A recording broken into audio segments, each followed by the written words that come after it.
అందరికీ నమస్కారం. మాట మన వ్యక్తిత్వానికి ప్రమాణం. రాజకీయాల్లో విమర్శలు ప్రతి విమర్శలు చాలా సర్వసాధారణం. ఆ విమర్శలు ప్రతి విమర్శలు ప్రజా సమస్యల మీద జరగాలి, కానీ వ్యక్తిగత దూషణలు లేదా వ్యక్తిగత విమర్శలు ఉండకూడదు.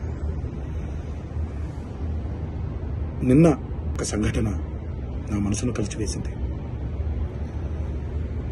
ఎప్పుడైతే మనం ప్రజా సమస్యల్ని పక్కన పెట్టి వ్యక్తిగత దూషణలకి దిగుతున్నామో, ముఖ్యంగా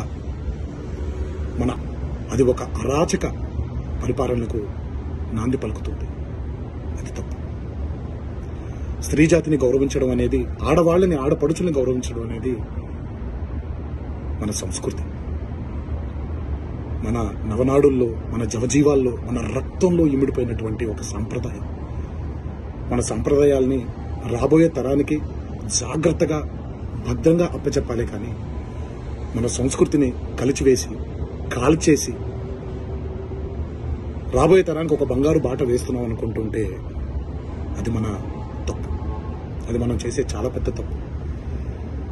ఈ మాటలు నేను ఇలాంటి ఒక వ్యక్తిగత దూషణకి గురైనటువంటి ఒక కుటుంబానికి చెందిన సభ్యుడిగా మాట్లాడట్లేదు. ఈ మాటలు నేను ఒక కొడుకుగా, ఒక భర్తగా, ఒక తండ్రిగా, ఈ దేశానికి ఒక పౌరుడుగా, సాటి తెలుగువాడిగా మాట్లాడుతున్నాను.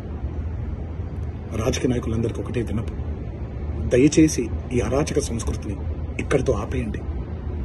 ప్రజా సమస్యల మీద పోరాడండి. రాబోయే తరానికి బంగారు బాట వేసేలాగా మన నడవడిక ఉండేలాగా జాగ్రత్త పడండి. ఇది నా విన్నపం మాత్రమే. ఇది ఇక్కడితో ఆగిపోతుందని మనసారా కోరుకుంటూ సెలవు తీసుకుంటున్నాను.